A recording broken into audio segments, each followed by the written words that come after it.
En psychiatrie, le terme idée fixe désigne une pensée qui assiège le sujet, qu'il n'arrive pas à sortir de son esprit malgré ses efforts. Alors chaque semaine, nous allons vous faire découvrir les obsessions des médias en France et à l'étranger. L'idée fixe de certains jeunes journalistes, c'est de rentrer à Radio France. Le meilleur moyen d'obtenir des contrats de longue durée, c'est de passer le concours interne de l'entreprise, organisé tous les 6 mois. Mais cette fois, l'annonce des résultats ne s'est pas passée comme prévu. Dans leur boîte mail, les candidats ont reçu leurs notes, mais également les remarques du jury qu'ils n'auraient jamais dû lire, et on comprend pourquoi.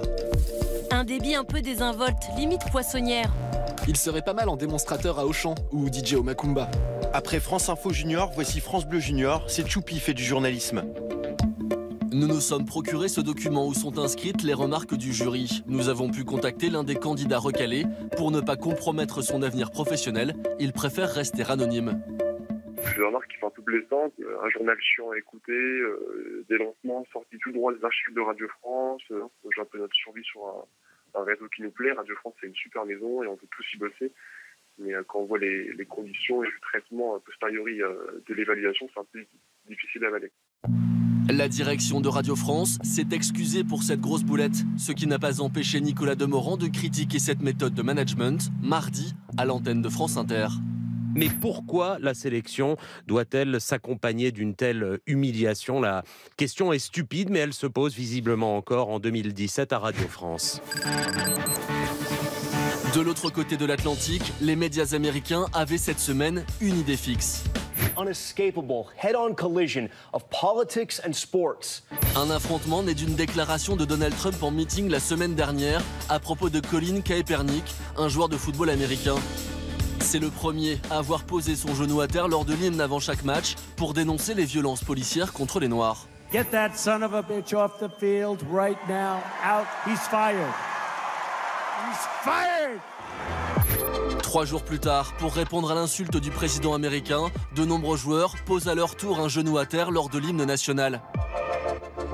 Ce mouvement de protestation divise les citoyens, mais également les médias américains. Exemple sur Fox News. No one thinks these guys should be kneeling during the anthem. It's disrespectful. Avis opposé sur une chaîne du même groupe, Fox Sports. There's never been an issue about the flag. It's been an issue about inequality, injustice, mistreatment of minorities. Les chaînes qui diffusent ces matchs ont vu leur audience augmenter de 30% lors de la diffusion de l'hymne national. Preuve que cette polémique dépasse largement les fans de sport. En Corée du Sud, de plus en plus de citoyens ont une idée fixe, se préparer le mieux possible à une potentielle attaque militaire du régime nord-coréen. Sur YouTube, un nouveau genre de vidéo fleurit depuis quelques semaines, des tutos pour bien préparer son sac de survie en cas d'évacuation des villes. Les ventes de sacs de survie ont augmenté de 30 à 40% sur les sites de commerce en ligne. Les médias sud-coréens, comme la chaîne info A-Channel, se sont emparés du sujet. 저희 아버님 댁, 그리고 저희 처가, 장인 장모님 댁, 그리고 우리 집에 저 물품들을 다 준비해놨어요. Tout en se défendant de sombrer dans le catastrophisme. 그리고 또 저희가 의도적으로 뭐 어떤 위험을 조장한다든가 그런 건 아닙니다. Mais cette frénésie médiatique autour des sacs de survie a tendance à laisser de marbre certains Sud-Coréens. 도망가거나 뭐 멀리 갈 수도 없는 이런 상황이 되고. Même si les sacs restent au placard, l'avantage c'est que les rations de survie durent des années, toujours utiles en cas de fringale. 그나저나 이거 진짜 강추다, 강추. 커피랑 먹으면 진짜 맛있겠다.